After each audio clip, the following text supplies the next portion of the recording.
we are back. This is the High Expectations podcast. I am Jake Rawlins. As you know, I'm missing two of my hosts, but we're going to do a little more intimate interview today. I have a guest with me. His name is Jacobo Duran. Jacobo, what's up? How you feeling? I'm feeling great, man. Feeling good. Hell yeah. We're going to get into some deep stuff today, but I'm going to just let you kind of tell the people who you are, and then we'll go from there, man. Sweet. Yeah. I guess the best way to start is kind of just give everybody a little background of who I am. I'm about, I'm about 30 years old, and best way to kind of go back after high school, I joined the Marine Corps. Yep. I served in 2008, deployed in 2009 to Ramadi. Kind of got back after that and didn't know what to do with my life. So my brother got me a job in restaurants, and that's kind of where the journey started for me as a 20-year-old person living in Las Vegas. And then as time progressed, you kind of do everything to make yourself better. You progress in life, and then next thing you know, now you're running them. And that's kind of where I'm at now in life. And after that, started investing a little bit. I guess it's like really, really interested in investing, and I really like the theory behind all of it. And once I found out about it, I was like, man, like why haven't I been doing this my whole life? Like, why didn't I find out about this when I was 20 years old? And really, really after that, it kind of just took off, and that's kind of what I've been doing on my off time.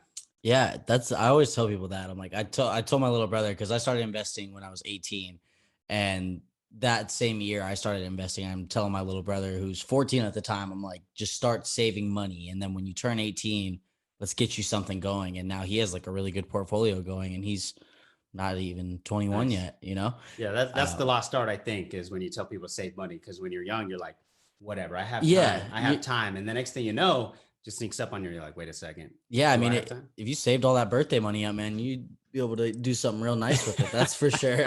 I'm sure I would have. I was probably spending money on dumb shit way back in the day. So.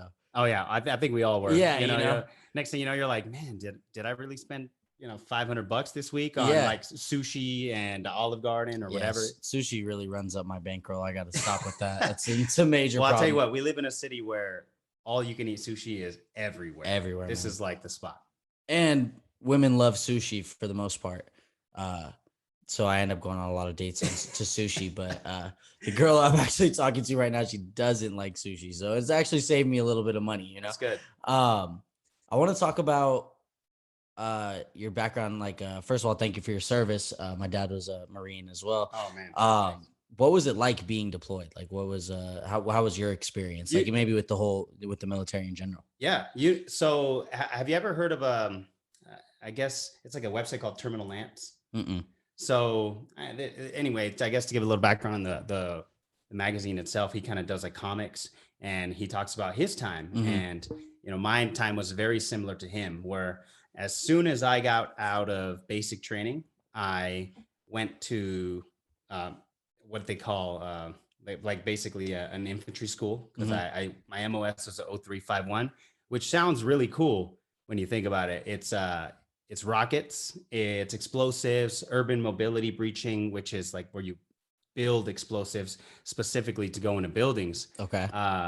So I that's what my MOS was, because I joined the reserve, so I was able to pick it. And what does MOS mean for people that military don't know? Occupational Specialty. So I think that in the Army they call it something different, but generally, what was your job or whatever, right, everybody will give you a sign. Yeah. In the Marine Corps, they'll give you a number, and in the I think the Army, they'll give you like a letter and then a sign or a couple numbers after that. So I did that I joined in 2008. As soon as I got out of my school, I actually started a workup and training to deploy. So I got back to Vegas for 2 weeks, told my family, hey, I'm getting deployed, just so you guys know, right out of the gate. And my deployment, very fortunately, it was very, very, very, very simple.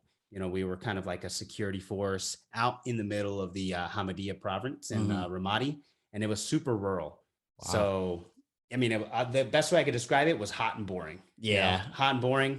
It was never kinetic. Hey, and that's never a bad thing when you're out of the country, especially on military operations. It's crazy, man. I feel like we were blessed, because right before it was like a really kinetic time. There was a lot going on. While the time we were there, I don't know what it was. They just handed us the keys, and we got along with the Iraqis. We spoke to them. You went out with meetings. We did patrols in their area, Mhm. and I think there was a lot of palm farms. Yeah. So it was just pretty. It was just desert. We were just out in the middle of nowhere, and Mhm. we would just do security out there. And then as soon as we left, after that, that's when things started picking up again in Ramadi. Yeah. Yeah. That's like a similar story to my dad, because my dad was only deployed for I think 6 months or a year.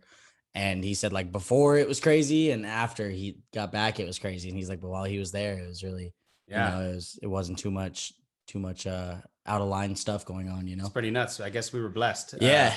They call the unit here in Vegas the Saints and Sinners because half of them are here from Vegas, half are in Salt Lake City. Salt Lake That's City's funny. That's got clever. a big Mormon population. Oh So yeah, man, do they? Jeez Louise. yeah. So I mean, it's actually pretty cool when you think about it. Saints and Sinners. They had like a coin where you'd flip it, and on one, like if you flip it, it says Saints, and if you flip it around again, it says Sinners. Oh, Like that's awesome. on that same line, and it's a pretty cool coin, and it's like You guys all got one then? yeah, we all got That's one. cool. Everybody who's ever deployed has their own little coin from whatever operation they were a part of. So Oh, that's kind of it's cool. actually a And drinking so, game. so the military puts that on for you guys, or it's something that you guys do amongst yourselves? Normally the unit will do it. Okay. In the reserves, we kind of got to do some of that stuff amongst ourselves. Mhm. But we're kind of like our own command. So, Yeah. we coordinate everything. But interestingly enough, everybody who's ever deployed will have a challenge coin. So if you Huh. ever go out to a bar, you got to make sure to have it. So Okay. Yeah, I don't have one. I'm gonna have to get a fake one. yeah. No. Were you ever like nervous like before you got deployed? Did it make you nervous like thinking about it, or did you always just know like this is what I signed up for and I'm ready? Yeah, I think I did. I think ever since I was about in the 6th grade, I think I played this. I played this. It was a video game. I think Mhm. everybody, that's kind of where it starts. Like you get a little exposure to guns and Right. whatever. And I played this. Man, it was a Ghost Recon or something like that. And I just remember thinking that was so cool. Just seeing that stuff and like covert missions. And then as time progressed and time went on, I kind of was like, I'm gonna do the Marine Corps. It just entices you, something about it. I'm Yeah. super happy I did it. I don't have any regrets whatsoever. Mhm. But if I have to my kids, if they want to join the military, I'm gonna let them know. I'm gonna say, let's join the Air Force. Let's try and go to school. Let's try and Yeah. do something. Yeah, not on the ground, and Yeah, little yeah. little safer, not much, but a little bit. Oh, that's cool, man. I'm glad you did it. And then okay, so you get back, right? And then, I know a lot of veterans, they come back, and whether they've seen actual combat or not, it's still a tough time adjusting into, getting back into regular life because the military is so scheduled, it's so structured Yeah. and strict. How did you personally like adjust like your first like week or two back? Like what was that like for you? Well, they actually have an adjustment period where they kind of leave you stationed in just an area, just back in the States. So Hmm. I think for us, it was yeah, Camp Horno. No, no, no. It was one of the camps in Camp Pendleton. So for like a 2-week period, we were kind of just on base, Hmm. and you didn't really. We call it libo, where you get to go out and kind of just go around the town. We didn't get any of that, Yeah. and it was just like a couple weeks period. They were kind of doing some mental health tests and things like that, Making sure questionnaire, you're all just, yeah, good. just like a little small adjustment period Okay. because, when you're out there, you're on the alert all the Always, time. yeah. So it gets really, really tiring. And, I can't imagine what it's like when you're literally actually, getting in firefights every Right. day. Coming So, back, yeah. like I said, for us, the deployment wasn't that way, which is a good thing. Yeah. If you look at it. So they had like a small adjustment period, and then after that, they kind of give you a weekend here, weekend there, and then after that, it kind of becomes normal day-to-day military life. Wow. So do you still have any involvement with the military at all, like besides just connections? No, yeah, just connections. All the people who are still in, who kind of Mhm. reach out, and then just kind of go into bars with other Marines. Everybody kind Yeah. of has that brotherhood and the stories. Yeah, man. That's the best part. That You is. you That's meet up with awesome. somebody at a bar and that you were in the military with. It's just different. You have different jokes. It's just a Yeah. different way of being It yourself. brings you back too. Yeah, man. That's awesome, man. Okay, so now we're past all the military stuff. What would you say is like the number one thing that you find yourself working towards every day, You know what? whether it be short term or long term? For me, I got a big ambition, and I think that for me, what I find myself working towards every single day when I wake up is just being a better version of myself. Respect that. Um, I don't know where that's going to lead. I'm not the kind of person where I have a long term vision and I think 10 years this is where I want to be. Hmm. I have things that I desire, but for me, it's just about how can I improve my situation. And if I feel like I'm getting that improvement every single day, that's what makes me happy. That's the kind of thing where, I feel fulfilled when I go to sleep and I feel like I've accomplished something that Hmm. has made me improve to whatever the end is. And I don't know what it is, but for me, it's more of an endless game. It's more of you know the RPG where you're going through, and the goal isn't necessarily to beat a specific boss, but it's just to keep on improving, Yeah. keep getting better. So it's that endless game for me. I think a lot of people probably share that mindset where it's like you don't necessarily have somewhere you need to be, but you want to be better than how you are. And, I feel like I feel that same way. I do have places where I know I need to go and ladders I have to step upon and stairs I got to jump over. Yeah. But I do see that mindset of, just trying to be better as much as you can. What do you do when you're faced with adversity in moments where maybe, something's got the best of you or you find your attitude switching? How do you handle situations like that to keep yourself like grounded and consistently moving forward? Yeah. So I mean, I do a fair bit of meditation, Mhm. and it's simple, man. It literally is like 1 minute, 2 minutes, just to kind of think about it. Sometimes, you think a little bit about faith as well. Yeah. But I'll tell you what, my wife for sure, she is somebody that I found that, you can turn to kind of give you the push and Hmm. say, hey, you, it's gonna be all right. Yeah. You're doing what you need to do. You're in a great spot, and she's definitely somebody that you know it, I look to for support. And I think anybody should be looking for a great partner like that Yeah. to Well, just 100%. kind of bounce ideas off each other. And I tell her these things that I have, and she's like, okay, well, you're gonna have, did you think about this, did you think about this, did you think about this? I'm like, Hmm. oh man, no, I didn't, because I'm the knucklehead Yeah. in a You're just relationship. But forging on. yeah, she's definitely the one that thinks about a lot of things, and I think keeps me grounded. Well, that's good, Yeah, man. man. How does she compromise with your busy schedule? Oh man, she has a rough one. I don't know how she does it for Yeah. sure. The restaurant management schedule is kind of like a 12-hour thing. Yeah. It's not necessarily that way all the time, but from the moment you wake up, you kind of checking emails. Yeah. But the way I see it, the way I look at it, the reason why I don't get discouraged is because I kind of have an entrepreneurial mindset, Right. and I kind of look at it that way. I kind of take ownership of the business, and look at it and say, this is a part of me. This is what I'm giving my time to. And for me, as long Yeah. as I'm learning things, that, like I said earlier, Just get as long as better. you're growing, as long as you're learning new things and you're fulfilled, that's kind of Mm. like one of those things the way that I look at the business, and I say, okay, this is what's going to keep me going through a 12-hour shift, and trying to stay positive. Yeah, because that 8, 9, 10, 11, 12, those hours are like double the time as the other ones, man. I'm telling you. Yeah, yeah. Well, I mean, there's difference too. Like, I mean, I don't know what it's like to work a morning job, but if you work from like 6 a.m. to 6 p.m., I don't know what that's like. Yeah. But I know what it's like to work the 4 to midnight. And I also know what it's like to work like the 3 to 3 p.m. or the 3 p.m. to 3 a.m. and the Yeah. 12 p.m. to 12 a.m. And, if you get the bulk of it in the middle of the day, you Yeah. have some time in the morning, a little bit of time at night, and if you can structure everything correctly, as Yeah. tired as you are, You you're can still figure it out. accomplishing things. You're like, as long as I get one day a week I could sleep in, I feel good.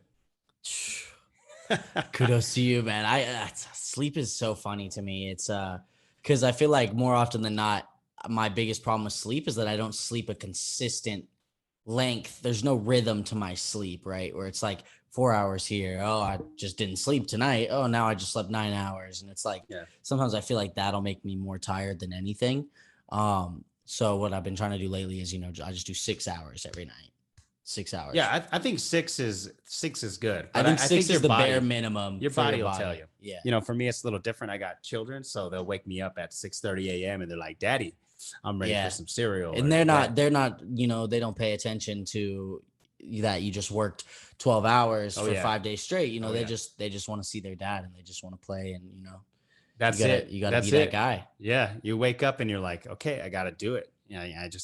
I got to do it. And then, after a couple hours, you're like, I feel normal again. As long as I got that good quality of sleep, I'll know that my body will survive. Yeah. Yeah. That's the military in you, man. What does your wife do? So she's a homemaker, man. That's awesome. She's homeschooling Mhm. and she takes care of the house. But I think she does an amazing job as a homeschooling mom. Yeah. She kind of practices this Montessori approach that she's shown me all kinds of books and all different things. Obviously, I'm a knucklehead, so Yeah. I'm like, break it down, break it Yeah. simply Make for it me. easy. Make Yeah, it easy. make it easy for me. And she's like, okay, you observe, and then after you observe, you kind of take your little notes, and you kind of get a sense of what your child is like the Yeah. things that they're into.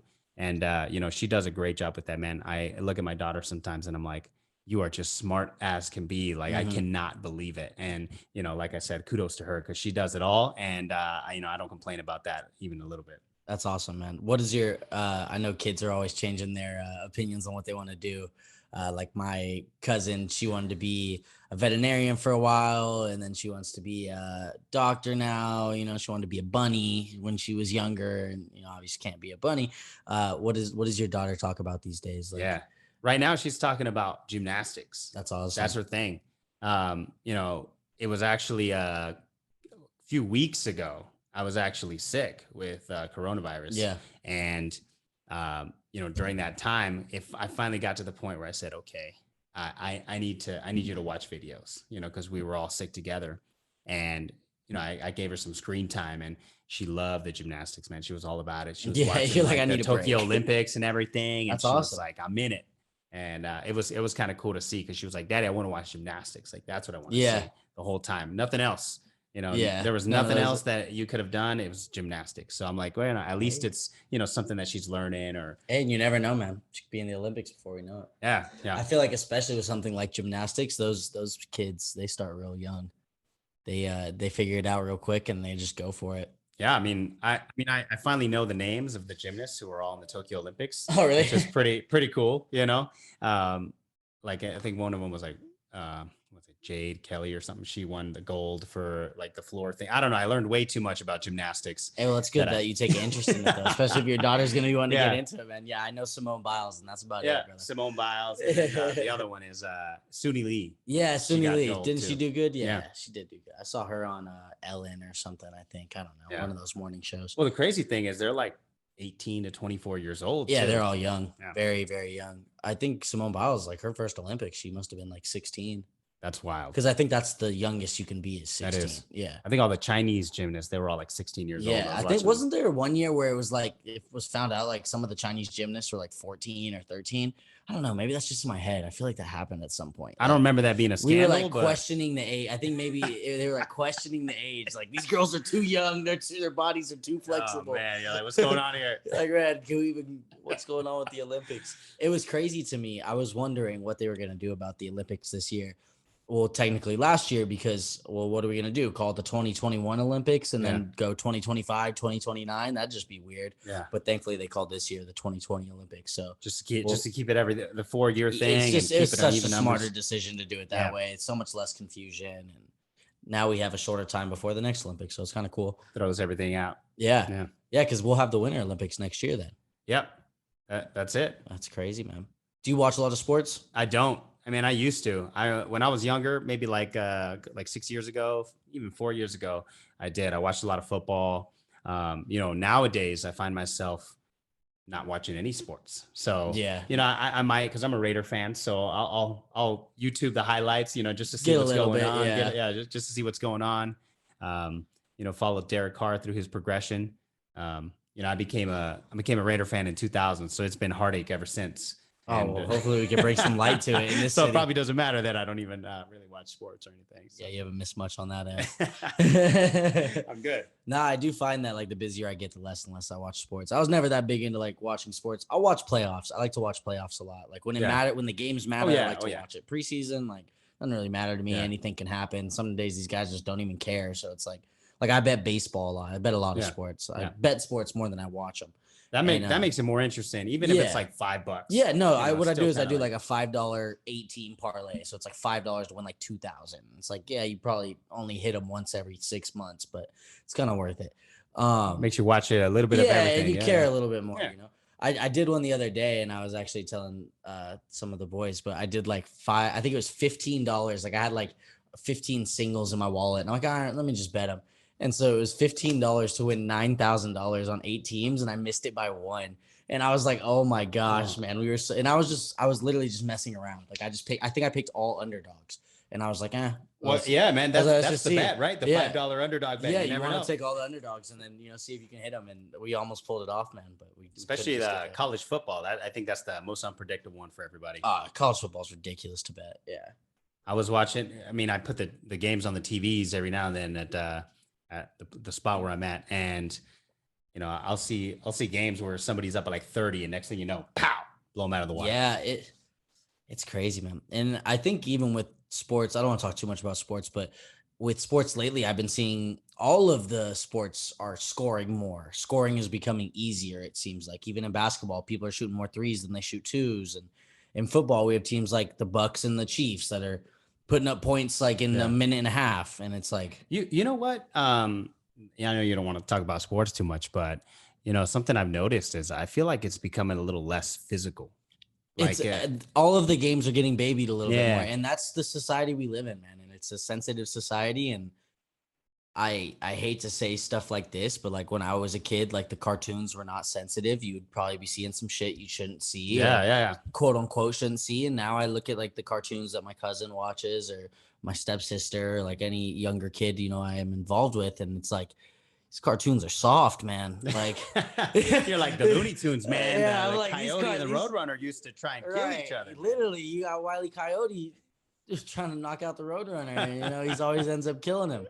We're watching stuff like Elmer Fudd and yeah, it's crazy, man. And you don't see or like the Simpsons, like like Homer used to choke out Bart every day, and you're just like, man. Like you just don't see that stuff anymore. Yeah. I don't know if it's for the better. I really don't. See. Yeah, we'll see. We'll see. I feel like I'm all right. I feel like I'm good. I feel like I have a healthy balance of but like you need to see things like that sometimes in life. Like you need to. When I have kids, I don't ever want to baby that. I'm not gonna lie to them. I'm not gonna baby them. I'm gonna just tell them straight up. And if it messes them up, I'm sorry, but I'm not gonna not tell you what it is. I would rather you be prepared for a harsh world than think that the world's all cookies and roses and get your ass kicked as soon as you step out there when you're 18, Yeah, I totally understand that. And for me, the approach I take is they're gonna experience some trauma eventually, right? Like something, they'll see something, and it's just about trying to talk them through it. Yeah, that's it. Just trying to let them know, like, hey, this stuff happens, and here's what I think, and we just got to get through it. Mm-hmm. That is the only way, man.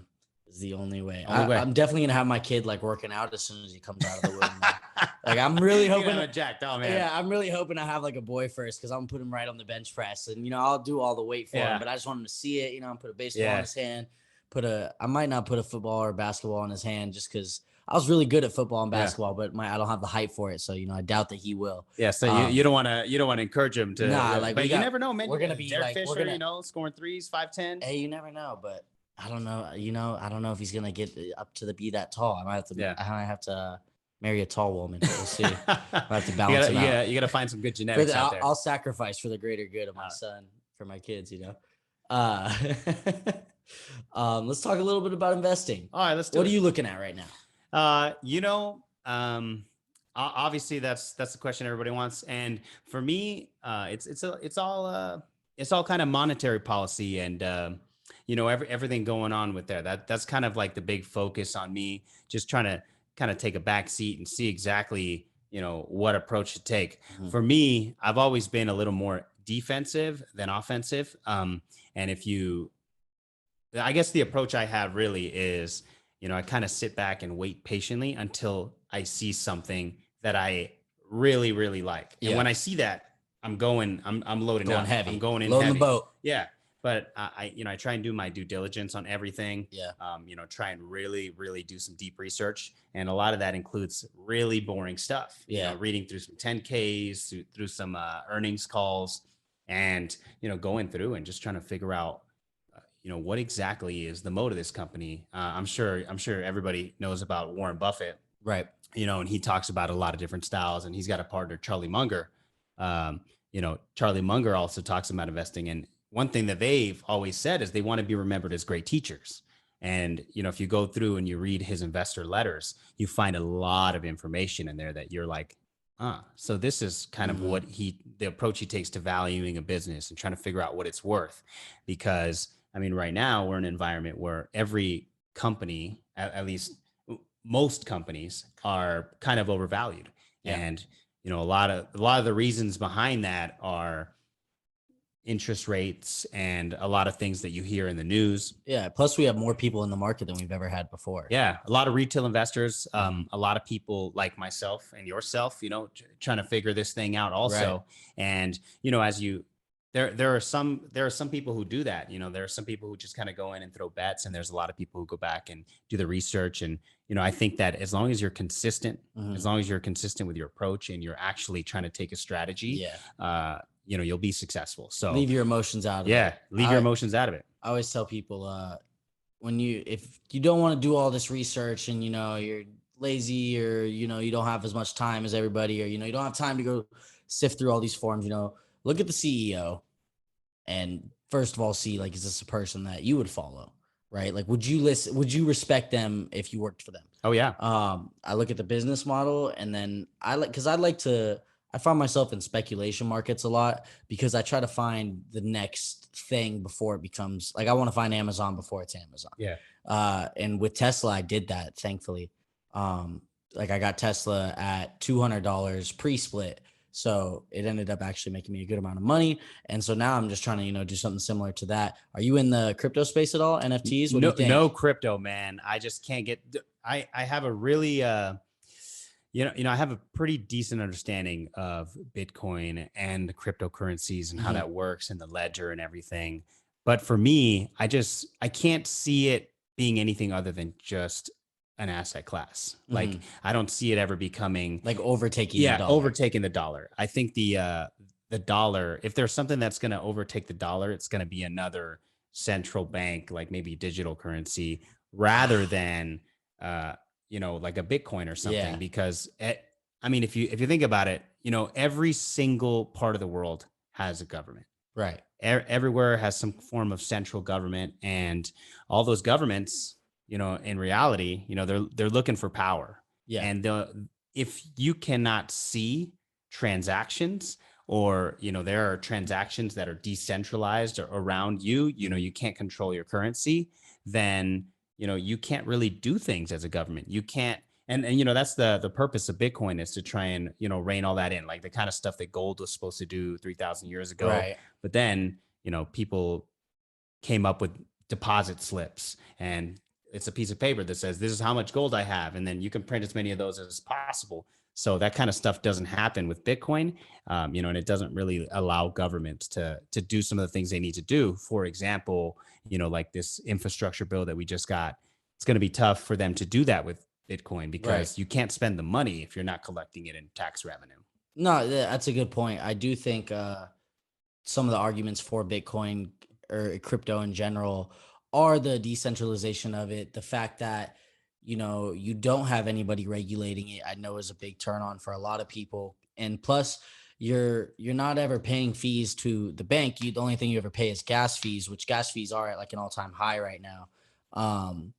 But that's just because so many more people are buying into crypto. I personally think it might just overtake the dollar. And the only reason I would say that, and I think it would be like no less than 60 years away, because the problem is we have a large group of people above the age of 60 right now that will just not ever get cryptocurrency. They just will never understand it.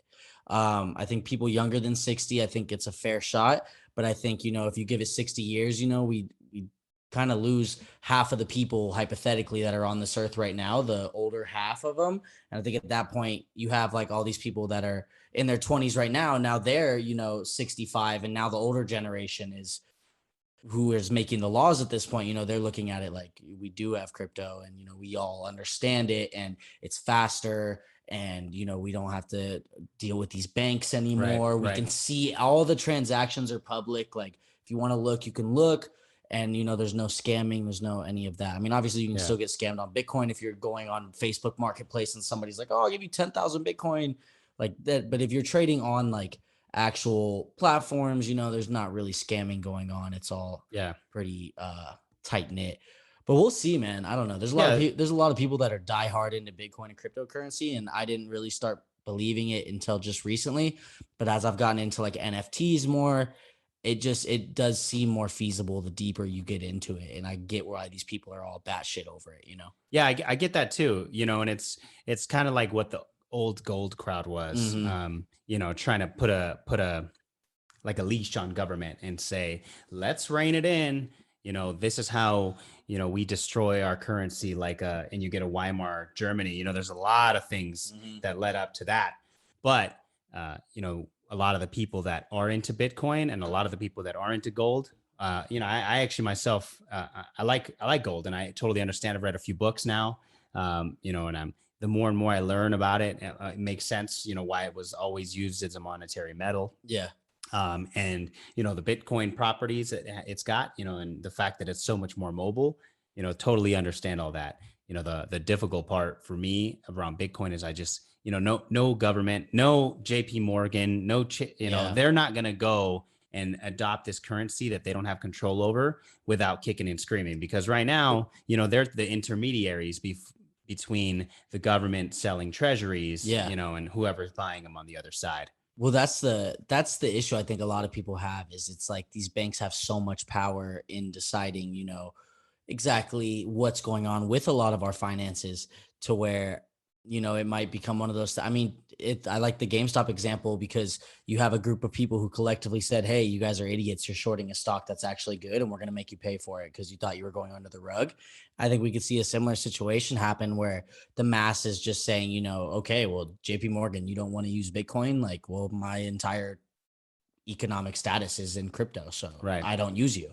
I'm going to go use Square, and I respect people like that in the space. Square, especially because they're constantly evolving their payments processing and all that stuff, to the point where I do think in the future, I think at some point we're going to have like it's going to be more 50-50. You're going to have the crowd that wants to use Bitcoin, and there's going to be places that will accept Bitcoin. And so you'll use that. Right. And then I think you're going to have that crowd for a long time that is just like, Bitcoin, what the hell is that? I'm not going to learn it. It's too complicated. I don't get it. Why do I need to have a secure digital wallet with a 12-word phrase to get in? Like, what happens if I lose it? Well, And I mean, that's the big thing really is, when can Bitcoin itself become that medium of exchange? Because right now you have all those things that are intermediaries. So if you're investing in Bitcoin, a lot of people are using, the Bitcoin Trust or, all these different apps, whatever's out there. But how many people actually own the Bitcoin? Not money in some bank that owns the Bitcoin. That for me, once you get to people getting to that stage, that's when there's a possibility of it overtaking the dollar. I do agree with you that some kind of digital currency will eventually. I don't think it'll take 60 years, just because the way that technology has evolved, 10 years ago, there's no way, maybe not 10 years, okay, maybe 15 years ago, there's no way that you would have thought that your phone in your pocket would do all of the things that it does. We were just talking about this earlier too.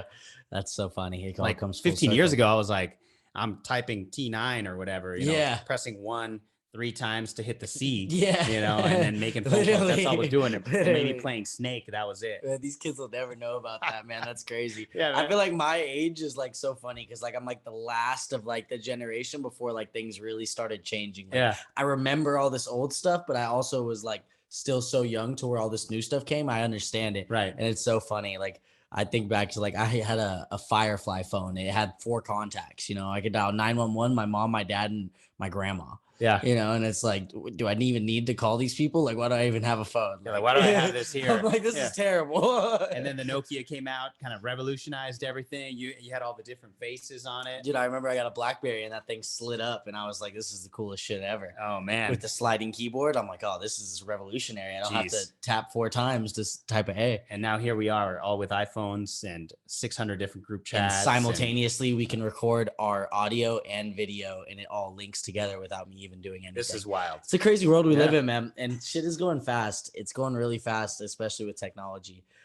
You got to get into NFTs, though. I'm going to sit down with you sidebar on this because there's a lot of money to be made in NFTs. All right. A lot of money. Look, I'm willing to listen. I know that like most of the NFTs go through Ethereum and all that good stuff. I know you were talking about, off air, you were talking about like owning a digital horse. Yeah, that's and I was like, company that called concept to me just a wild. I'll show you it after we get done with this, but they literally you can pay money to buy a horse, right? You can breed the horses. So say I have a male horse, right? I can, if my horse is good and it wins races, I can charge you whatever amount I want to breed with my horse. And if you have a female horse, you can keep the baby. So I charge you, let's say I paid $3,000 for this horse. If I charge and he's a winner, and I charge $300 to breed, they can breed like once every 2 days. Yeah. So like now all of a sudden in 10 days, I make my return back. Like it's absolutely crazy, man. The reason why I say NFTs get into it is because it's still so untapped that even if you're getting in right now and it seems like you're paying a lot, like it's going to be so much more. A lot of those things I think are, people have belief. As long as somebody has belief in the fact that, this thing is worth something, or even a game like World of Warcraft, you think when you think like that, and then you kind of tie that together with NFTs, you totally understand why somebody would pay money for what they think is a digital asset. Yeah. I mean, I don't know how that game works because I never played it, but if you buy a $30 magic sword that makes your character XYZ and you do all these things, somebody's like, I'll pay $30, not a problem. Yeah. And there's probably somebody out there that's like, $1 million, I'll pay $1 million digital horse. NFT, I'm into this right now. This is a hobby. I like doing this, I'll do it. I'll pay $3,000. I think the highest sold NFT was like $69 million. Oh yeah, that was the. It was like a painting. I remember it was that. like very clustered, but like, I don't know, man. It's just crazy. I mean, somebody thought that was a good investment. Somebody was like, yeah, I'm on to something. I don't know if I'd be that guy, man. I was telling my buddies earlier, I'm like, guys, let's all just get together like 2,000 each and let's just get a nice $10,000 stud horse. And we're going to breed the fuck out of him and we're going to build a stable. Yeah. We're going to build it up and we're going to make all our money back and then some. Yeah. For me, it's really all about portfolio construction. So, if you're going to get NFTs, if you're going to do Bitcoin, diversify, one thing that throw an apple in there. One thing you hear all the time is risk. Yeah. Risk. You do something and it's going to be risky and you're expecting a higher return. Well, size your bets, because in reality, we all have a little bit of risk. Every time you get in your car, you drive to work, there's a risk that you could get an accident, but the amount of money that you're going to make at your job to provide all of these things, that outweighs the risk, outweighs the risk there it is. of, what you're actually going to be doing, It's so important to be diversified. And I tell people that all the time too. Like, I really don't like giving any financial advice. I don't like being or even feeling responsible for your money. And I think also like a lot of people, they're looking for that get rich quick. And when you tell them like, oh, this is what I'm invested in. And then, it doesn't work out. And you're like, well, I pulled out a long time ago. And they're like, well, why didn't you tell me? It's like, well, dude, I'm not your financial advisor. I just told you this is what I was doing at the time.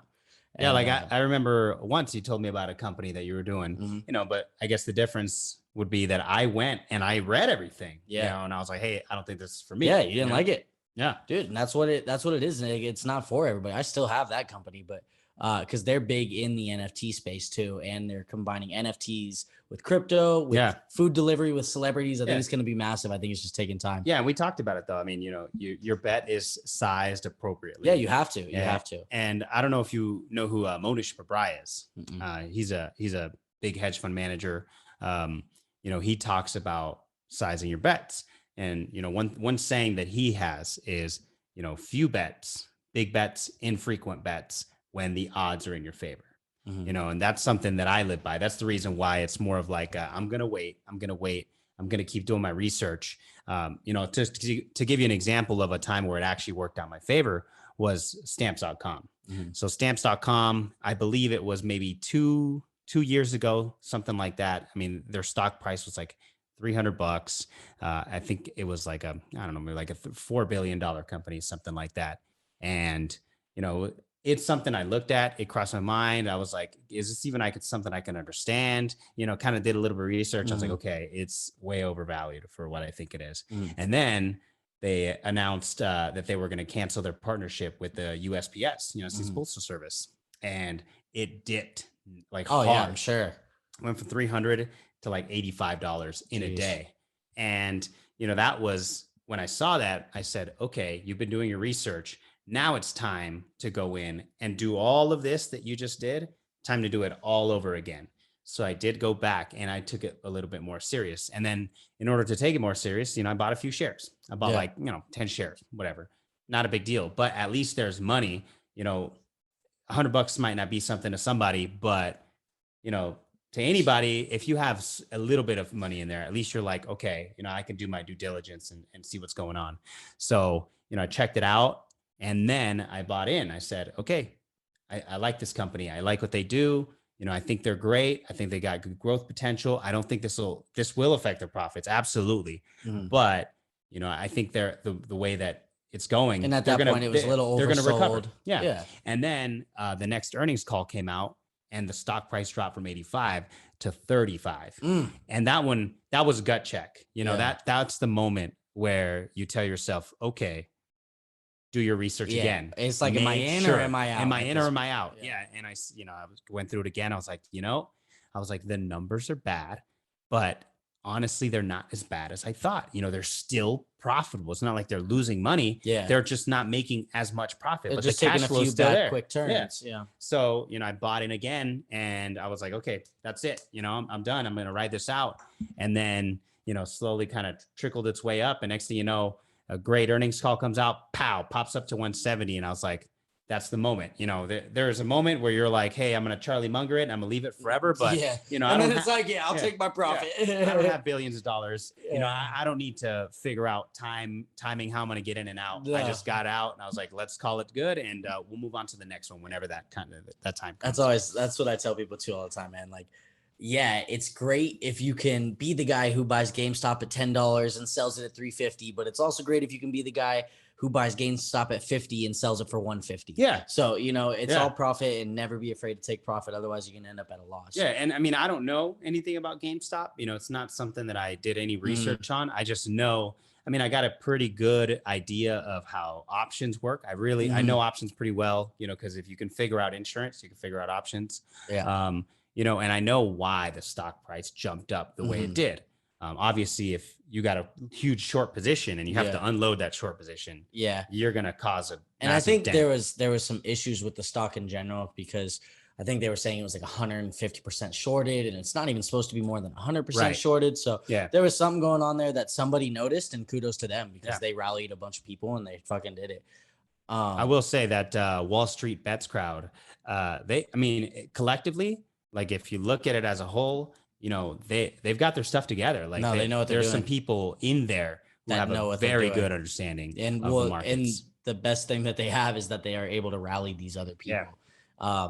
Do you know who Dave Portnoy is? Yeah. Oh yeah. Yeah. Okay. So there was one day I was watching Dave Portnoy, and he's Davey Day Trader. He's DDTG Global. He's day trading AMC and GameStop, and he's like sitting there and he just keeps losing money. He's like buying at the wrong times, and like he's like, all right, I'm selling, and he lost like whatever it was, like $5,000, $6,000, $7,000, and like right after he sells, it goes back up, and he's like, who's fucking calling the shots on this thing? He's like, who's saying when it goes up? Like, let me know. He's like, put me in the group chat. And it was so funny to me, and I'm like, that's really how it is, though. They're like, just wait, and click. Well, and for me, I think a lot of people may look at my style as a little pessimistic, just kind of sitting around waiting, maybe a little too passive or whatever, but maybe not, because when it's go time, it's go time. And I still remember back in March, when COVID first happened and it surprised everything, the shutdowns, and the market dropped probably like 30%. Yeah. And I had a bunch of companies that I was looking at, and nothing hit the price that I wanted to buy them at. So I held off because I was waiting. I was like, if it hits the price, I think Warren Buffett calls it the margin of safety. And what a margin of safety is you buy it at a price that is half off of what you think the company is worth. And what the company is worth is still going to give you, call it a 10, 15% return over however many years. But if you buy that at half off, what Monish Pabrai calls it is like a free lottery ticket. Yeah. And, I remember back in March, everything went down and I didn't make the move. I didn't.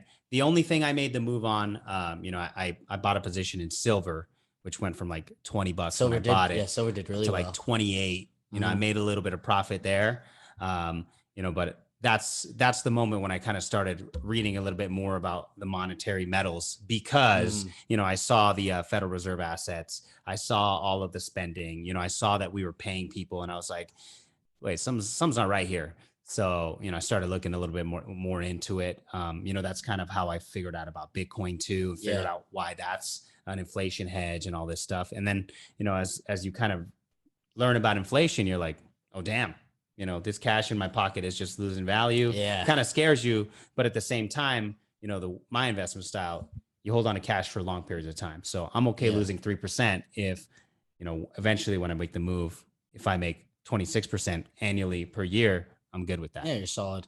I'll tell you, man, that COVID drop made me a lot of money. Yeah. Because as soon as I heard the word that we were closing at midnight, I sold everything. I was like, I'm selling everything. I was like, this is going to scare people. I trade a lot off of not on my personal emotion. I trade off of the general public's emotion. I like to look at momentum. I like to look at things that people are excited about and things that people are scared about. And everybody was scared. And I was like, a scared market is not a market I want to be in. And so I sold everything and everything dropped drastically. And I bought back into the same companies I liked, and they're good companies. And they just went straight up. And that year was as bad of a year as that was for a lot of people and for the world. It was a great year for me. Straight up, man. That's something that I do all the time. One of the companies that I really like, Ruger, that happens all the time. It's very controversial because it's a gun company, but because it is a gun company, there's so much emotion around it. Yeah. If there's a shooting or, I'm kind of, hesitant to let you not profit it off of the riots, but the riots happened, man. And all the gun companies went up, and I was like, well, dude, the thing is, these people in the 1%, they're profiting off of all this stuff, war, racism, rape, they profit off of everything. And, I don't ever criticize anybody who's able to profit in the market. We all have the same chance. And that's why I say don't let emotions get in your investing, because if you're tied to these, causes, like granted, like obviously if you believe in veganism, you don't want to go, you're not going to go out and buy Kraft, or whatever, whatever it would be. But that's just on your beliefs. But I think besides like something that really affects your moral, man, like well, I mean, money's money, man. I mean, I do invest with my morals. So, I do invest in things that I want to see. I invest in things that I, strongly believe in. But in reality, as long as what you're doing is right, that's totally fine for me. Yeah. And, people who invest in index funds or all kinds of other different things, when they do that, you're invested in everything. So if you don't believe in cigarettes and you're in the S&P 500, well, guess what? All three is part of that.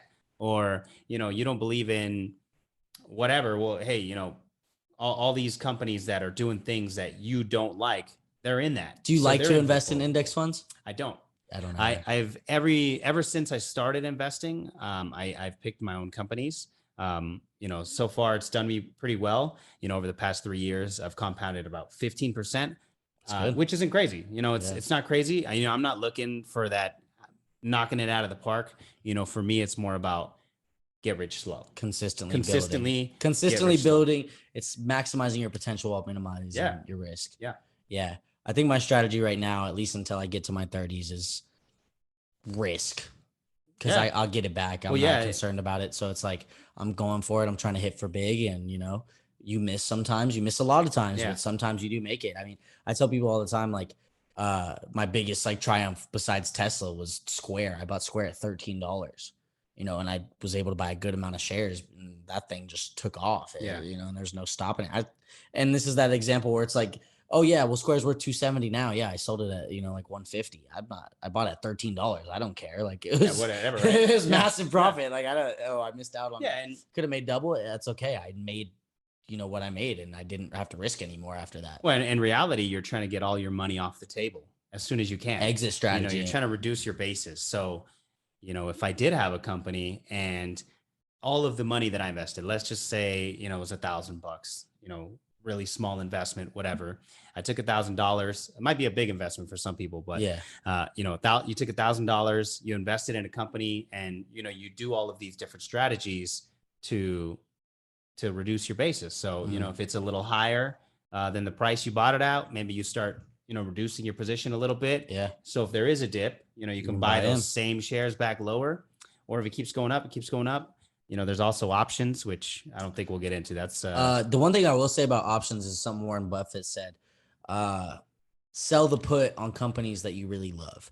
And the reason he says to do this is because if you sell the put, let's say I really love Apple, and I don't know what Apple's trading at these days, but I imagine it's probably something like 160 or something. 160, man.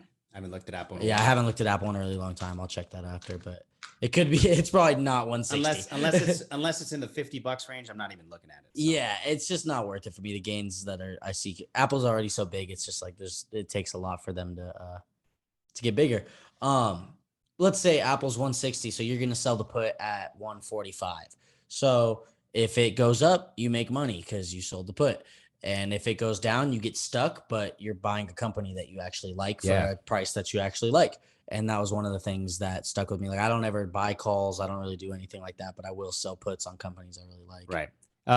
Buying puts and calls, not necessarily what I do. I do a lot of selling. Yeah. Mm-hmm. So, the way to understand it is really just insurance. Yeah. So you're insuring somebody else. Exactly. You either have a right or an obligation, and if you're selling a put, you have an obligation to buy the shares at the lower price. And if you want to own the company at that price, and that if it comes down to that price, you'd buy it, if you're selling puts, you're basically, making free money because somebody's paying you for. Yeah. You're either making money why it goes up because they're paying you the premium, or you're going to get stuck with the company that you like. And so that's something I try to pass on to a lot of people too. The only person I actually give financial advice to is my brother, because I want him to not have to work. And he's going to listen to nothing that you say. He does though. He's a really good kid, man. And he's a lot different than like a lot of people I've ever met in my life, man. He doesn't care about drinking. He doesn't care about smoking. He doesn't even really care about women, man. He doesn't care about, he plays video games and he invests. And like, that's what he does. He has his YouTube channel. He does his video games and then he invests. And he's like, yeah, dude, I'm not trying to work. Like, he works at a golf course too, but he's like, I'm not trying to work, by the time I'm 25. I'm like, well, keep doing what you're doing, man. Yeah. He's kind of like shuttering himself in and saying, I'm just going to take this time and, do what I can. And he's not distracted. When you're young, you're all about video games. As you get older, obviously you start looking around and you're like, hey, I need to start dating. But the thing is, nowadays, man, you can make a legit career off of video games. Yeah. So it's like, and I think especially moving more into like the virtual reality, augmented reality, like, I don't know how much you pay attention to that, but like the Pokemon Go, like people walk around playing that shit all the time. Yeah. And I think as we get more into that, we're going to see more and more people, and even with Twitch, people make legit money off of Twitch. Streaming games. People love watching it. It's, it's a unexplainable phenomenon. I can't really put my finger on it, but people like to watch people play games, and sometimes you even get more enjoyment out of watching them play the game than playing it yourself. I don't know if it's because they're better or what it is, but Yeah, I mean, I've never really personally like sat down and watched somebody play, but it's just, I kind of feel like it's going over to a friend's house. So, if you've got great commentary and you're playing a video game and, you're a great talker, you got a lot of charisma and you're talking over your game, these people are getting to know you. And, I think even, when you play video games and you're playing with friends and you guys are, shooting the shit, for example, it's a good time. People like it. Yeah, it's a good time. They do. It's interesting. It's going to be really interesting to see how the world kind of progresses. I'm just hoping I can make some money out of it. That's why I'm big in the NFTs, because I'm like, man, they're going crazy right now. And for me, I have to heavily understand something. You Like got, you I have to. really do. You Like, have to. yeah, And you should.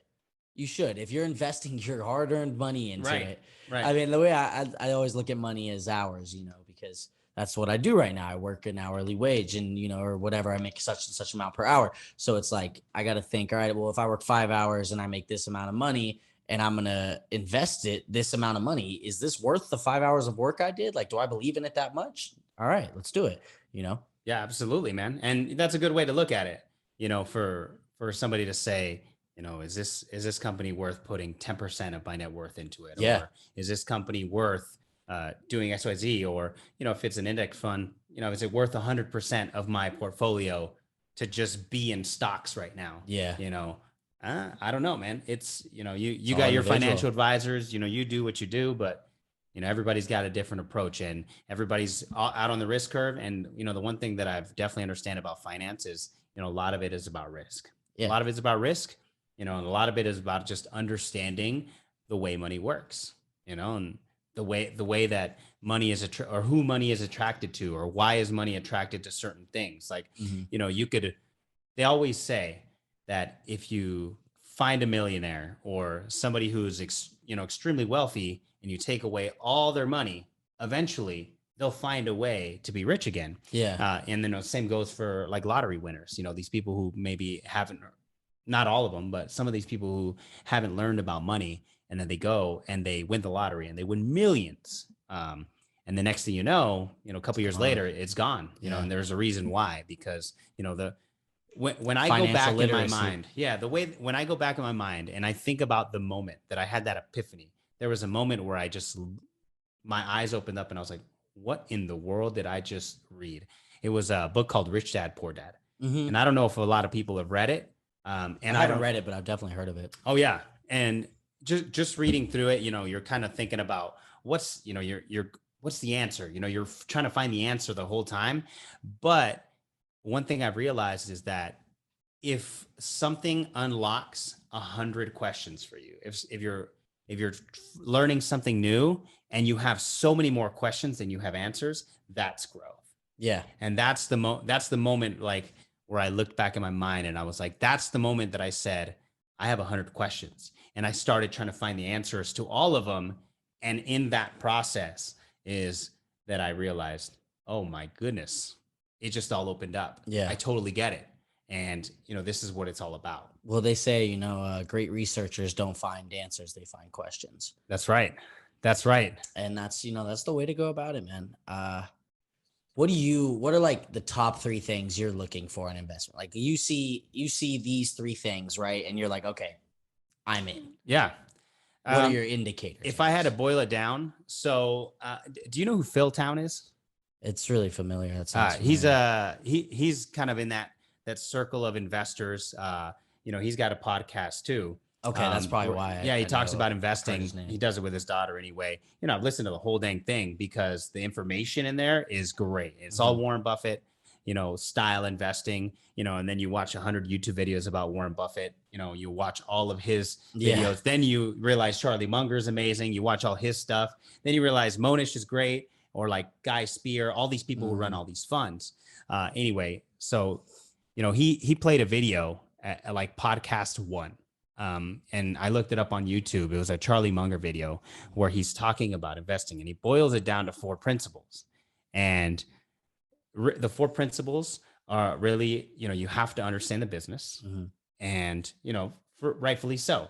If you can understand a lemonade stand or whatever, okay, you could own one and you can operate one profitably. Right. Because if you don't understand how banks work, how are you supposed to know if you're buying something at a great price? So understanding the business, it's got to have maybe word for word, if I quote him, an intrinsic characteristic that makes it a durable and competitive business. Yeah.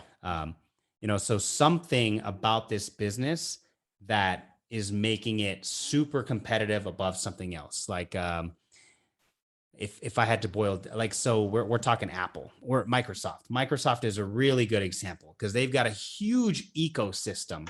So if you think about like people's work computers, you're always running Excel, you're always running Word, you're always running all of these programs. You're Yeah. always running Outlook, you're running Microsoft servers, whatever it may be, and there's a lot of new competitors now with AWS and Apple. But for the most part, if you're a business and you're doing all that, you've got an entire ecosystem, and now Microsoft is making money off of all that. And think about how much of a pain in the butt it is to switch over to a different program. Yeah. So they're going to be making money no matter what. So that's one of the parts of the business that's very intrinsic to it. Just keeps it making money. After that, competent managers. Like if I'm listening to an earnings call and this person is like saying things, and then three earnings calls later, those things, they weren't accomplished, or he's kind of backtracking, or just doesn't even mention them, glosses over them. You're like, that's weird. And that's kind of the reason why you listen to that stuff or read them. And then after that, it's buying it at the right price. And if you don't know the first three, you're not going to know the last thing. Yeah. Oh, there's so many people that buy and sell at the wrong times. There's a lot. I think a common misconception in investing is, you want to sell when it's going down and buy when it's going up. And in reality, it's the opposite. Yeah. No. I mean, and everybody makes the opposite mistake. I think for the most part, at least once. The market is emotional because we're all human beings. And, to understand a market is really just knowing that a stock, is just being traded. It's being bought and sold on a given day. Yeah. If it's going down in price, that means there's more people selling it than buying it. If it's going up, there's more people buying it than selling it. And we as humans, we're creatures that we like to do things together. We like to, we all follow the same fads, like, fashion trends. When they go around, a fashion trend hits, and then, you kind of start to see it. Yeah. Everybody starts doing it. The man bun is probably one of them, but I like to think that I rock it pretty well, Look great, man. Yeah. Thanks, man. Thanks. So, when you're noticing those kinds of things, when you look at a market, it's the same way. So when everybody's selling, everybody gets fear, and they're all selling for the same reason, because they're all like, oh, is it going to go lower? I don't know. There's a lot of questions, and that's, March 2008, when all that stuff starts happening, you start getting a lot of fear, the uncertainty, people get scared, they sell. They do. And they, yeah, can't always be right.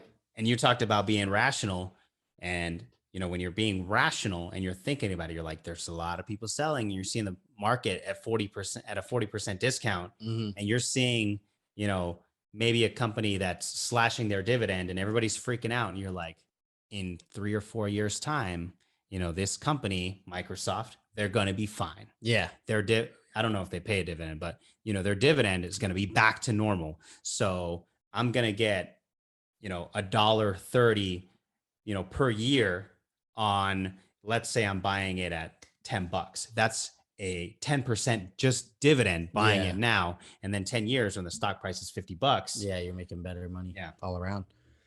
Yeah. I don't do a lot of dividend investing specific. I mean, I have a good grip of companies that do give out dividends, and it's never been, I know a lot of people are very firm on like dividend investing. Like, I want my dividends to pay for everything, and I get it. I like to move capital. I like to keep it moving. I like to, to always be looking for new opportunities. And I think with dividend stocks, they are just the buy and holds, man. And, sometimes it's hard for me. There's stocks that I own that, they're forever stock. I'm not going to sell these things for, the next 10, 20, 30 years.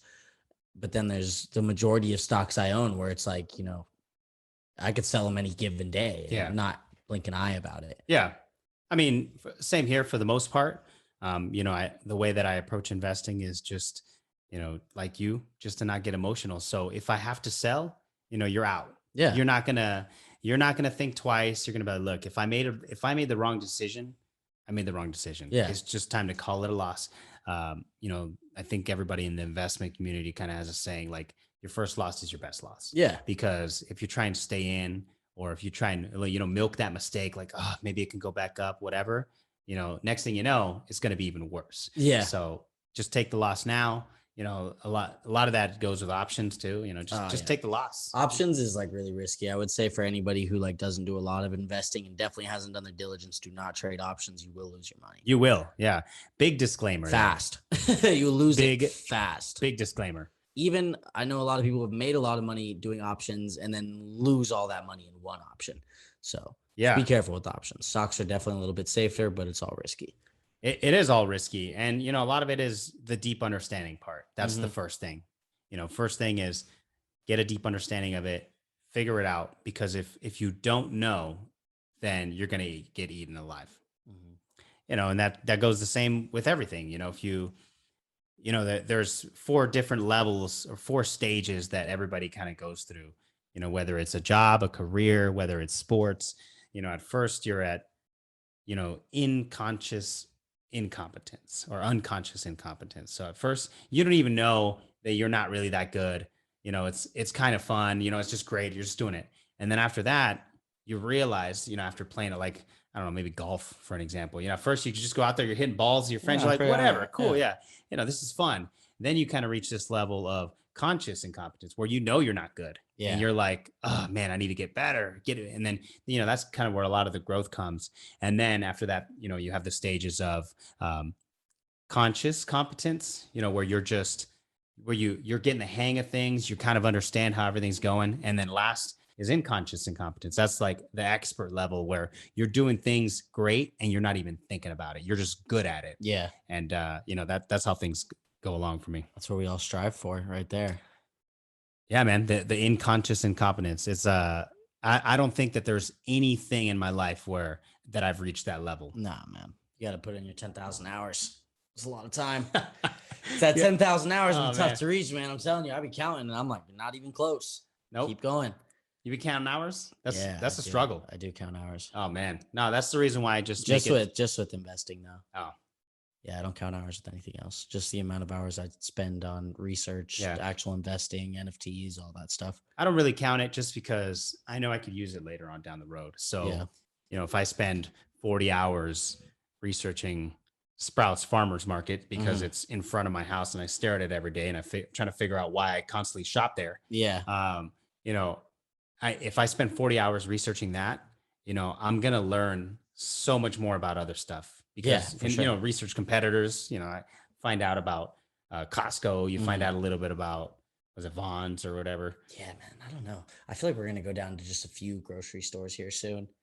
I think I don't know, man. we'll see. I think a lot of industries are gonna get monopolized because a lot of stuff's gonna go digital.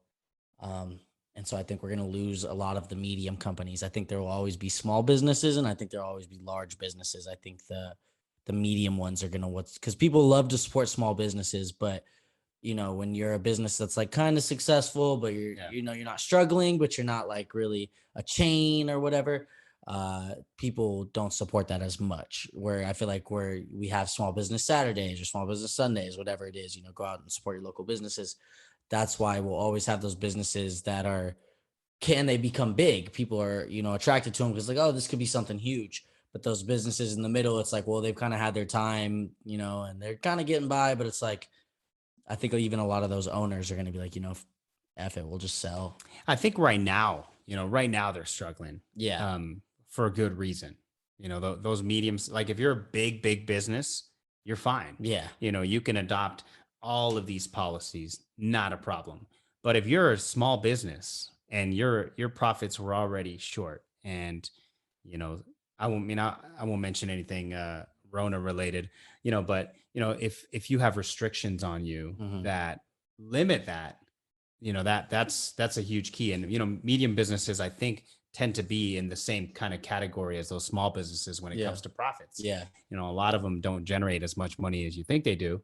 And a lot of them are also interest rate sensitive. Yeah. If they borrowed money, if somebody takes $100,000 loan to start their garage, Hmm. and they have to pay 1% or whatever on their loan, not a huge deal. I mean, that's a tiny loan, but not a huge They deal. probably But give you a bigger rate, but yeah, yeah, I yeah, get yeah. what you're saying. If the Federal Reserve raises rates to do whatever they got to do, then at 7%, all of those small businesses are gonna feel it. Yeah. I don't know what the stats are, but I know that the majority of Americans are employed by small businesses. That's the Hmm. lifeblood of the country. Yeah. So to see medium and small businesses kind of go away, that's gonna be a huge disruptor in the way that we live our lives. It's gonna be tough, man. I think also, you know who Andrew Yang is?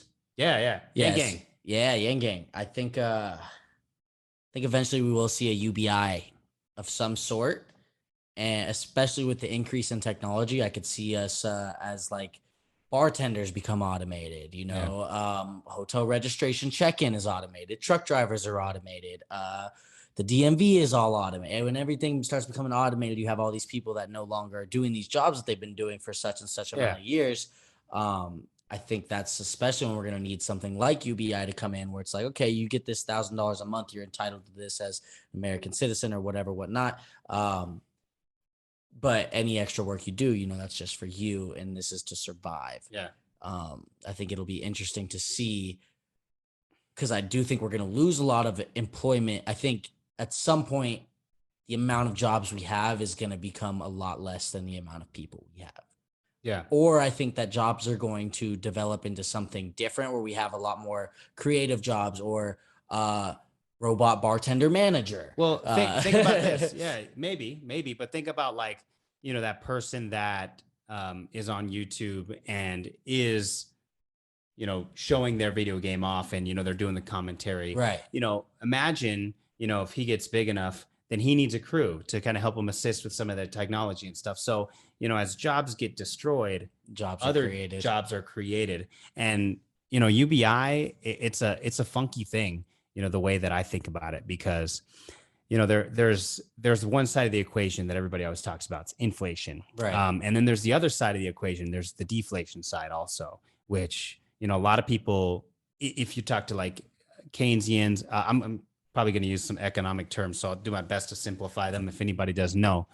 If it's like out of the box term, just like give it maybe like a little definition. Yeah. Quick, okay. so Keynesian economists are like, they kind of believe in, growth is the way to prosperity. To kind of boil it down just a little bit, and just a certain way that the monetary system works. So deflation, to them is not a good thing, because if you have deflation, that means prices are dropping. What deflation actually means is a contraction of the money supply. But what most people see as inflation, deflation is, the lowering or raising of prices. So this year, for example, we saw a lot of inflation. We saw a lot of prices rise. Yeah. We saw a lot of things go up. House prices went up because the price of lumber went up, and gas prices went up. And all of these prices are going up because of inflation. That's the kind of thing that would require a UBI. Mm-hmm. But if you're losing jobs, if a lot of people are, starting to come out of the workforce, and they're coming out and they're no longer employed because their skills aren't there because of all of the automation, what you should see an economy do is contract. And when it contracts, generally you get deflation. You get a contraction of the money supply, and you see prices come down. Mm-hmm. And with prices coming down, that makes stuff more. Yes, more people are losing jobs, but that makes things more affordable because of that. Yeah. But if people are losing their jobs to automation, and you're seeing inflation, prices go up, that's when you have the requirement for a UBI. So, the way I see it is that, there's a lot of people that say, there's a lot of risks with deflation, because as prices go down, that means companies make less profits. As that happens, there's a lot of layoffs, XYZ, but there's a lot of other things that happen. There's a lot of needs. There's a lot of things that, we have to do as a society. So there's only so small that we can contract, before. And that's a very healthy deleveraging to where we get to that point, and then we start to build up again. Yeah. A lot of that stuff is due with a credit cycle. The way that interest rates go up and down and up and down. But if you see deflation and, people start to lose a lot of their jobs, that wouldn't have as big of an impact as if you're seeing inflation. So, with the UBI, yeah, it's a necessity if, we continue to see inflation. So money printing XYZ, yes, I think UBI will be needed. I do think, especially with the gap that has been kind of presented within the minimum wage, where, 30 years ago, whatever the minimum wage was, $6, you know, and Yeah. now the minimum wage is 9.75 or something like that here. You're making $3 more over the span of, you know, 20 years or whatever, whereas your dollar is worth so much less than it Yeah. was, you know. And I think a lot of people argue that about minimum wage. Do I think raising the minimum wage is the answer? Not all the time. I don't. I can't tell you there is any one stop fix answer for the problems that we go through in this country. I think a lot of the shit that happens in this country is designed to, you know, make us all fail and give us a hard life. But I also think that's what makes, you know, our society great, is that you truly have to be great to rise to the top. You can't be weak and make it. Yeah. I definitely think that you have to have some strong like desires. You have to be strong willed to, you know, want to succeed. And if you just want to coast, you're not going to go anywhere. Mm-mm. You know, one thing I will say about the minimum wage is that no, the minimum wage is never designed for somebody to keep making it. You know, and I can use a restaurant server or, you know, busser, for example, because they will make minimum wage forever, Yeah, probably in some places. But you also make tips. right. And, you know, as prices go up, if we do see inflation, that tip also goes up. So Yeah. the income does go up and down. You know, and that's a good way to gauge, you know, your salary going up and down Hmm. with the devaluation of a dollar.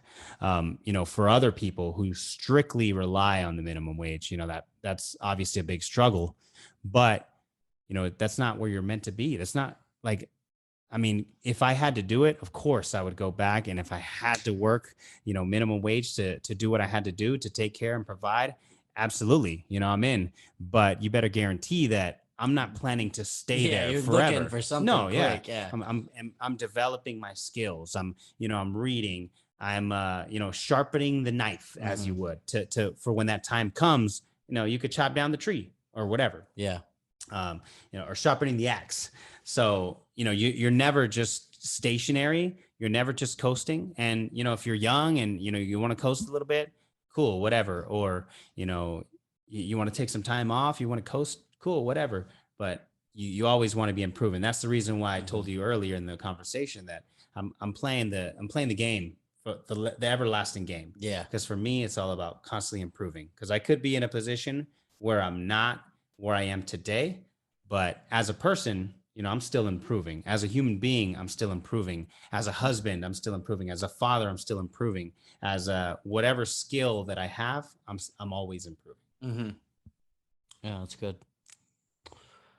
It's real good. Man, Yeah, that's you're really like, good. Yeah, it kind of stumped me. I'm like, God, I don't even know where to go after that. well, you know, you mentioned something earlier that I actually was curious about. You know, I'd like you to unpack that a little bit. You know, you're talking about the world and, you know, how you believe inherently that, you know, the system here is designed to kind of beat you around a little bit. You know, I want to know what you mean. Um, I think it starts with school. I think in school we're not taught a lot of the things that we need to know. I think we're told to go to college and get a job and work your way up and retire at 65. And I think not once do they teach you how to invest. Obviously, when you get to college, you can decide to take things like that, but not before jumping through a few hoops. You have to, you know, take English. I want to be a marketing major, but I need to go take English and science because I have to get my credits. I think it's a scam. That's why I dropped out of college. Um, I think, Well, to be fair, sorry to cut you off. You know, I didn't attend college either, and I'm in a position where most people have attended 4-year universities to do what I do. yeah, that's all. I think it's changing. I don't think you need a degree anymore. It's just like how tattoos have became more acceptable. I think we're less focused on degrees and more focused on ideas. Yeah. And I think that's the way it should be. I think if I'm coming to the table with better ideas than somebody who has 8 years of college under their belt, why not give me the position if I'm going to be the better fit? And I think that's also another flaw in our society that I think is changing. But I think in the way that I say it's designed to be hard on us, I think, you know, we have a small percentage of really wealthy people who own the majority of businesses in the world, right? One way or the other, right? Between 1% of the population, they own the majority of things that we all spend money on daily, right? In order to maintain those businesses, they have to have people on the lower rung work for them for these cheaper wages, right? And but you also need things to survive, like a house, your shelter. You need some form of transportation. You need food. You need water. So you have to buy certain things. You have fixed costs, or you have fixed stuff that you have to pay for, and it's not going to change. So I think in the way that I say that, it sets us up, maybe not to fail, but to be stuck and to let the stagnation eventually decay you. Because I think a lot of people's wills get broken living paycheck to paycheck for 10 years Yeah. and never making a difference, never taking a vacation. And, all you ever do is, go gamble every once in a while. And that's the extra money you do have, and you lose it because you're gambling it. Right. And so I think they don't teach us. I think it all starts with school. If I had my say in it, I would reform school completely and make it a lot different than what it is. I like the idea of a school where first through fifth grade, leave it how it is. Learn your basic skills. Oh, yeah. When you get to middle school, yeah, you're advancing in math and English, science, and I feel like there's a subject I'm missing. Probably like reading, like critical thinking. Yeah, critical thinking. But then I also think it's important to start developing. Like, we need to start getting kids to figure out what they're good at and what they like. And the problem I see with society is we have kids, adults graduating college, not using their degree or not knowing what to do. Yeah. Or you come out of college for 4 years and now you're working an internship. And it's like, it just has never made sense to me. And it's like, why would I waste 4 years of my life just to go work, this job that I still have to work another 20 years just to get to where I eventually want to be? It just has never made sense to me. Yeah. It seems so traditional, like traditional thinking. And, I agree with you that I think it all starts in school. And for me, I'm a little more libertarian, just to kind of, give you some insight as to like how I think, or why I think about things the way I do. And what I mean by that is that, I kind of feel that the government should be limited to what it's limited to.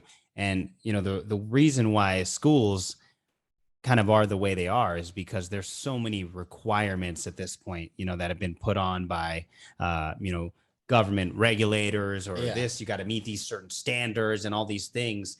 And, some kids just don't learn that way. Like, for me, I've always been very hands-on, like a hands-on and visual. I can listen to stuff and, absorb some of it that way, but I always have to go in after, and I have to do it, or I have to try it, or I have to get my hands on it.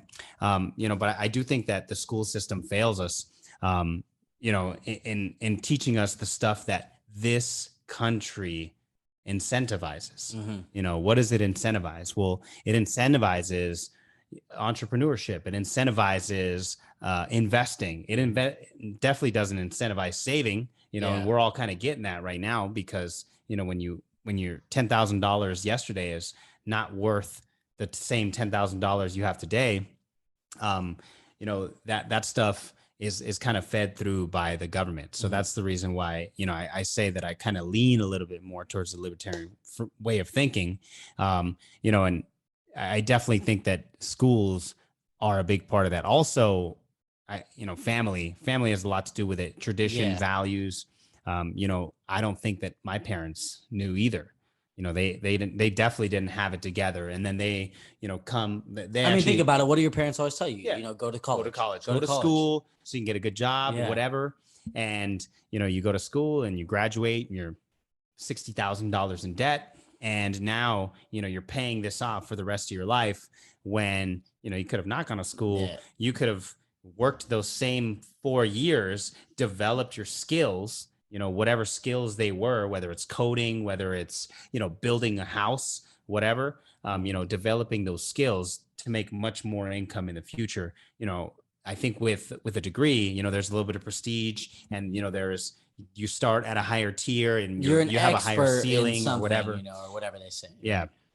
I do think my most important thing about school is I think we need to, in middle school, start developing kids to figure out what they're good at. Yeah. And, cause you don't ever get that. You play sports, or you're in band, or, and not everybody's going to be an athlete, and not everybody's going to be a musician, but what are the number one sought after jobs for kids? It's athletes and actresses and actors and you know, musicians.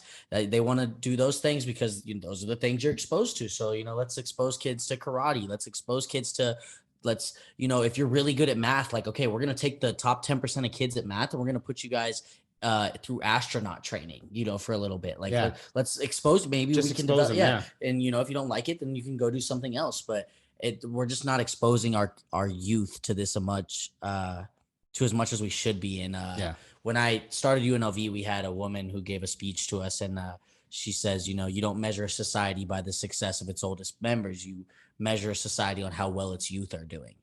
And I worry for our youth. You know, they're growing up in a time that is new to all of us. Yeah. They have so much technology. It's practically normal for them to have an iPad. Every kid I know under the age of 5 has an iPad because we're all busy, you know, and sometimes you're just like, okay, I got to do some work. Just there you watch go. a video, there you know, you're good. Yeah. They're taken care of. They're not going to bother you. They're just being kids. And I worry about that, and I worry about them in school, and I worry about these soft ass cartoons, man. You know, I'm scared. I'm scared for these kids, but you know, they're gonna get in the real world, and they're gonna be like, "Not gonna be tough." They're gonna be, what the hell is this? Yeah. Well, you know, there's a saying. Man, I've seen it a few times. I don't know where the direct quote comes from, but the saying is, "Hard times create strong people. Yeah, strong people create good times, and good times create weak people." You know, and it's a constant rotation of that. Yeah. And I think that's true. I really do. You know, after reading I love history, man. Yeah. I can binge history for hours, whatever, consuming it. I remember when I was younger, there was a textbook about life and history. I don't even know where the textbook came from, but I read through the entire textbook as a kid just because I loved history. It's like the one thing that I could just kind of zone in and hone in on. But you know, going through history, you kind of see the success, the rise of empires and the fall of empires. You know, and with the fall of empires, it always comes that, you know, the people start to think you know, a certain way. Yeah. They start to, you know, they're not so hardened. But you know, at the beginning of a society, it's these people who are working super hard. It's they're, kill or be you know, killed. they're out there. They're, you know, the hunter gatherers, and they're, you know, driving away, trying to make sure that this society works, this society succeeds, Yeah. and then it's successful. And then, you know, you start creating people, or, you know, citizens that, you know, are like, you know, this is just the way it is. This is just, you know, we're going to get this forever. Yeah. And the next thing you know, pow, there's this event, and you realize, like, you know, these people weren't built for this. Yeah. You know, I hope that's not coming. You know, I hope that's not the case.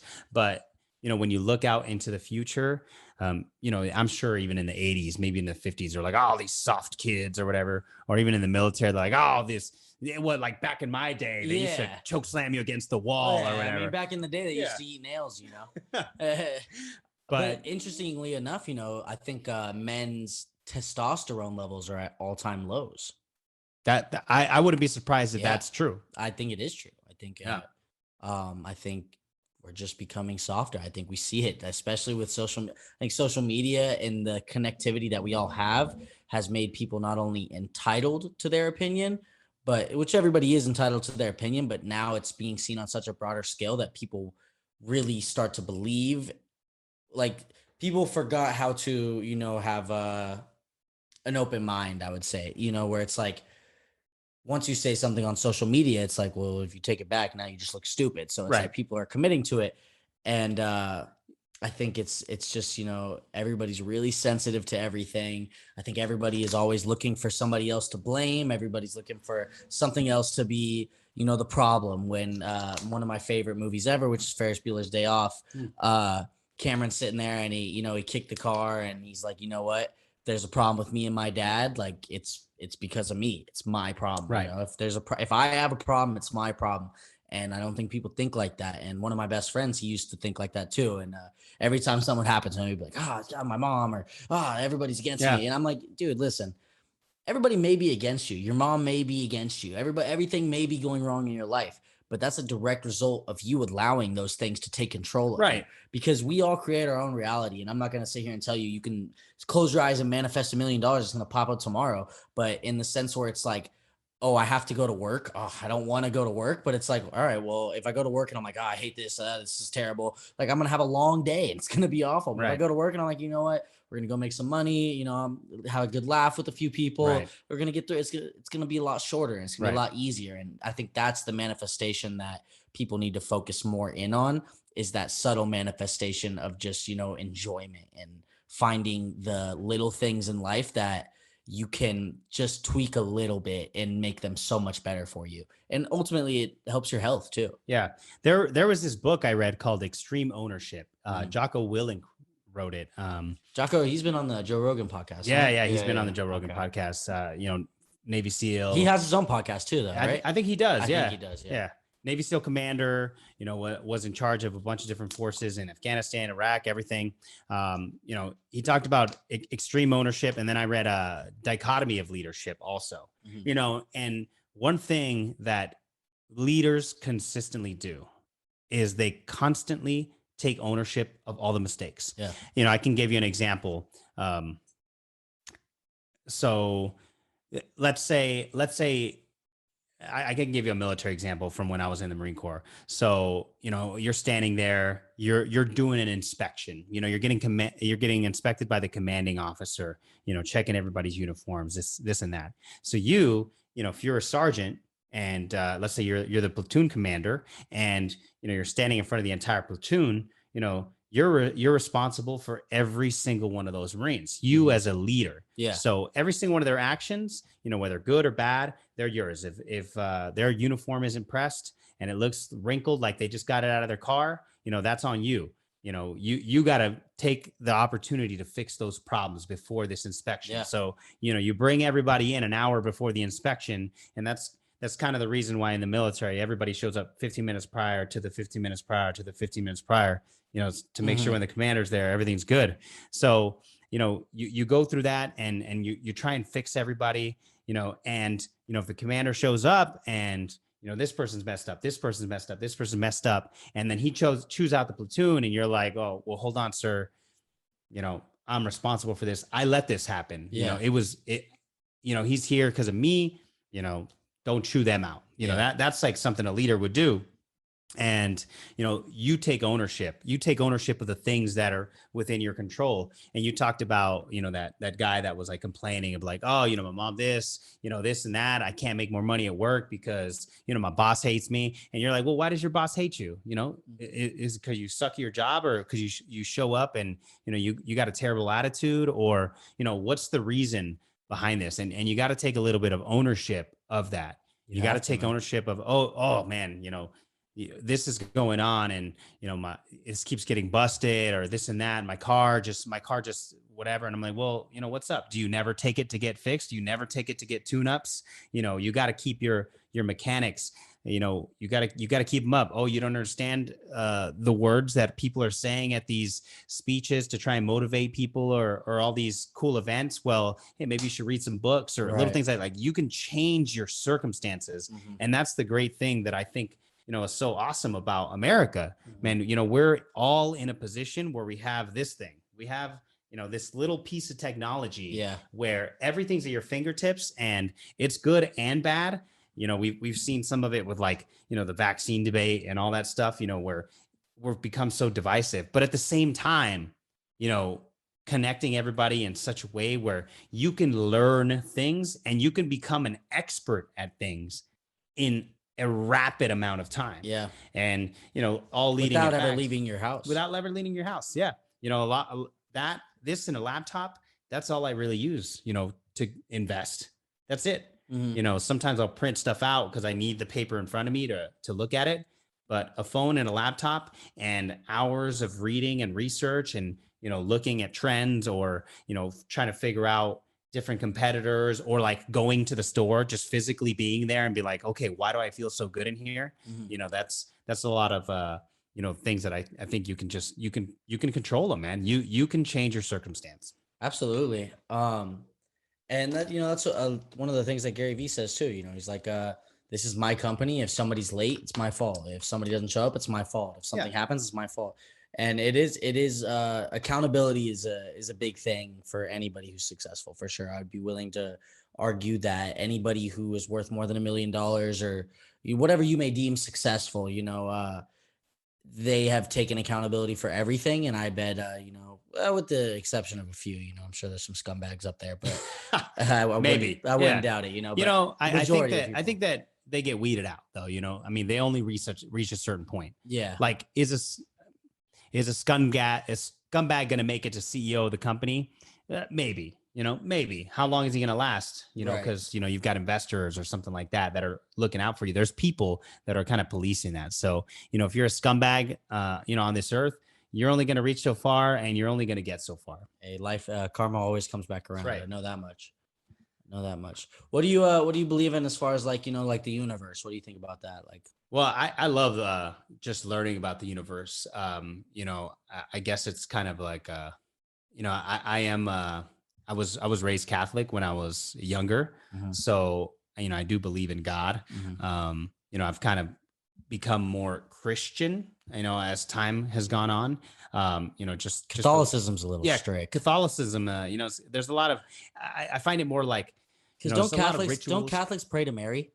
They do, to the Virgin Mary. Yeah. There's a lot of rituals. There's a lot of like, praying to like statues or, idolizing things, a little less so in Christianity. As far as, the big question, who knows? I mean, I definitely think there's a God out there, but the universe is vast. And when you start thinking about it, you're just like, sometimes you question it and you're like, holy cow, but there has to be something, because there's just so many things that just, there's no, I think detectives probably have a saying where they say there's no such thing as a coincidence. Yeah. And, for me, I definitely think that's true. There's no such thing as a coincidence. Yeah, So, there's either whether a higher it be power, synchronicity or, just a higher power looking out for you. Yeah, and the universe is a crazy thing, man. The universe is a crazy thing, man. Supernovas and all this cosmic dust. I hope we get an answer one day, man. I just want to know, like, all right, right before the Big Bang, what the hell is going on?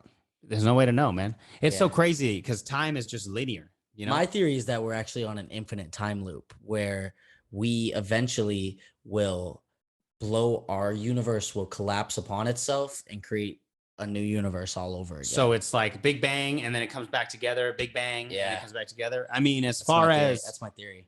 I mean, I can see that being completely plausible, just because, who knows? Who knows? Yeah, who knows? I mean, if we think it started with a Big Bang, well, how did the Big Bang happen? Like, there wasn't just matter here all of a sudden. No, it had to come together. So, Big Bang had to come from somewhere. And the way that we see stars form and blow up, and, I'm sure there's maybe, who knows? Maybe there's like even bigger stars out there that we just can't see. Yeah. Yeah, who knows? I mean, I definitely do believe in God, so I'll say God created the universe for sure, but how or why or what is God? Yeah. I can't answer those questions. Yeah. And, I think even with people who have faith, I have strong faith in God. I believe that everything will work out eventually, as long as you're a good person and do the things you're supposed to be doing.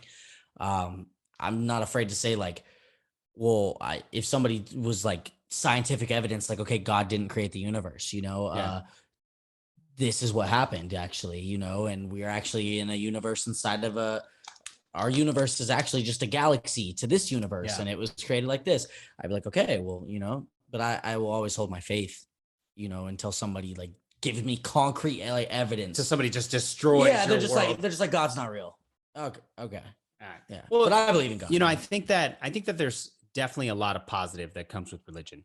There's a lot of, I think with faith, especially faith for sure. There's a lot of nasty things. A lot of people have been killed in the name of, their Lord, whoever it may be, whether it's God, Allah, whatever it may be, a lot of people have been killed for faith, but there's a lot of good things that come with it, because there's also morals.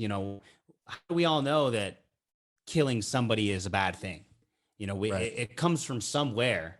And, one thing that religion did do well is kind of try to set a standard of morals. Like, dude, you shouldn't steal from people. You should love thy neighbor. You shouldn't kill, so all of those things, they kind of set a little bit of a standard. And if religion isn't there, you think like, well, where do we get these standards from? Right. And right now in the world, you kind of see us going away from religion a lot. And, that's when you start to get a little bit of this, like, hey, there's crazy stuff happening, man. You start to see more radical things. Yeah. And when people lose their faith, it's a big, like a lot of people who have had faith, for a long time. And, so whether something happens to them that pushes them over the edge, it just, they lose their house and are okay, well, God doesn't exist, because why would he take my house, and, or their son dies, God, like, hopefully not, and, they're like, well, God, why would you take my son? I don't believe in you anymore. I think it does send them down a spiral. I think to lose faith is almost like, I feel like losing faith is a stronger power than having faith. Like, because when you lose faith, it's almost like you have nothing to lose anymore. It's like, it's just you. You don't go to sleep at night and you're all like, of those things God that were is looking out for me. those thoughts. God is, I'm gonna wake up tomorrow, God willing, and I'm gonna have a good day, and hopefully, I make myself a little bit better. And if that's God's plan, it's God's plan. But when something traumatic happens like that to you, you're like, you wake up and you're like, there is no God, there's nobody, it's just me, and that's it. And that's why I feel like we have a lot of people so depressed too. Is the loss of faith. We live in a devil ran society, man. I don't even mean to get all biblical and stuff, but the grips of Satan are all around us, man. Oh man, you start looking into like the whole Hollywood thing, and oh man, it's definitely a rabbit hole for sure. You could do probably 45 podcasts about that. I know my co-hosts, they don't want me to go off on tangents about it, but I'll throw it in there every now and then, like Hillary Clinton's drinking baby's blood. Oh my god, I'm like, she's drinking baby's blood, guys. Like, I can't lie to you, Yeah, it just has a little too much basis behind it. I'll tell you what, there's a lot of things that you just look at and you're like, this is crazy. This could make sense. But, for the most part, I like to think that, on the inside, we're all good people. We all think that we're doing the right thing. See, I would have to disagree with you. Yeah? Because I think there's certain things in this world that do corrupt people. And I think money and power are the number one and number two things that will do that. And I think once you reach a certain level of money, or especially power, I think once you reach a certain level of power, you want more power. And once you're connected between people who have power, I think, let's say me and you, let's just say I'm a politician, right? And, I've been in the game for some years and I kind of know the ins and outs, and you just got elected in Massachusetts and this is your first year in the Senate or whatever. And, you're kind of new and you don't really know what's going on. I'm like, hey, come with a couple of us, we're going to talk a little policy. All of a sudden now you're in a robe and, you're like, these guys are going to kill me if I don't do what they're going to say. What's going on here? But they promise me riches, wealth, and power if I do what they say. It's like people are corrupted pretty easily. One thing I do agree with is the saying that money doesn't change who you are. It just makes you more of who you are. It exacerbates it. But I do think that power corrupts. I think that power is the thing that makes people, do things that they shouldn't do, because what's the point of getting all of this money or, whatever, getting all this power and not getting money, you know what I mean? So I think that, power is the thing that really, really corrupts people. And I do think that money just kind of doesn't necessarily change somebody, but it makes them more of who they are. Because if somebody's really generous and giving, when they get a lot of money, they're probably still the same person. They still are generous. They're still gonna, give their tithe or whatever, and they're still gonna tip the amount that they tip, or be generous. And if somebody is stingy with their money, when they make more of it, they're gonna still be stingy with it. Yeah, I like to refer to politicians like kind of like the way I look at like mechanics or chiropractors. Their job relies on you having something broken or something needs fixing, right? So it's like you really need an honest chiropractor and an honest mechanic, right? People always say find an honest mechanic because there's some mechanics out there, none that I've really ever used. I have a good mechanic, thankfully, but they'll you go in for an oil change and they cut your brakes, and you need your brakes fixed now. And it's not necessarily the same with chiropractors, but I think with politicians, it's like, yeah, well, I make the laws and, I do have investments in this. And is this going to help my investments? Am I going to do I have the ability, because I'm a good person, to make a law that's directly going to affect my finances in a negative way?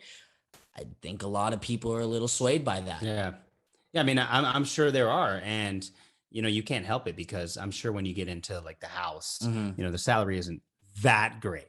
I mean, I'm sure it's good, but it's not that great. So obviously, you look at the Nancy Pelosi's who've been doing it a while and you're like, well, she's got it together with her finances. Like, what is she doing? And, Right. you know, then you look into it and, you know, you see some insider trading and, you know, this stuff and you're like, oh, well, makes sense. Yeah. You know, but I think that, you know, that's just expanding kind of, you know, who she is. And, you know, you see that in politicians, like the side deals and the stuff that they got to do.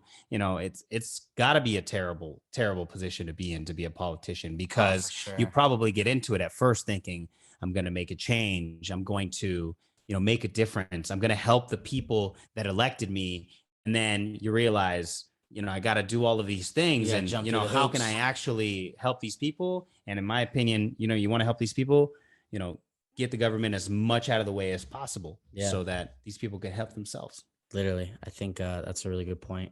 We're coming up on 2 hours here, man. I was not expecting to go this long. Yeah, I think we can kind of wrap it up here.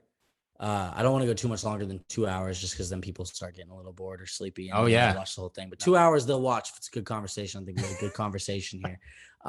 Is there anything you want to leave everybody with? You know what? If there is something that I would want to leave everybody with, you know, as far as a belief, it's just that, you know, you are in control of the way that you think. You know, and you can't control the stuff around you, but what you can control is what you put out into the world. And, you know, whether it's positivity, whether it's, you know, talking about finances, or, you know, trying to give advice, whatever, the things that you put out are how you're going to be remembered. And, you know, if you're trying to do your best to, you know, just put great things out there, like, you can't affect everything, or whatever's coming at you, you know, don't let that affect you, what you're putting out. Be the somebody's thermostat. mad. Yeah. If somebody's mad or whatever, they come at you, you know, give them back, you know, graciousness, and try to see it from their angle. Like, okay, you know, I understand you're upset, but, you know, what can I do? Why are you upset with me? Like, I'm trying to do the best I can here, you know? So that's really it. You know, you're in control of what you put out in the world. I think that's a great spot to end it. Learn to be the thermostat, not the thermometer. One of my favorite TI quotes is basically encompasses everything you just said.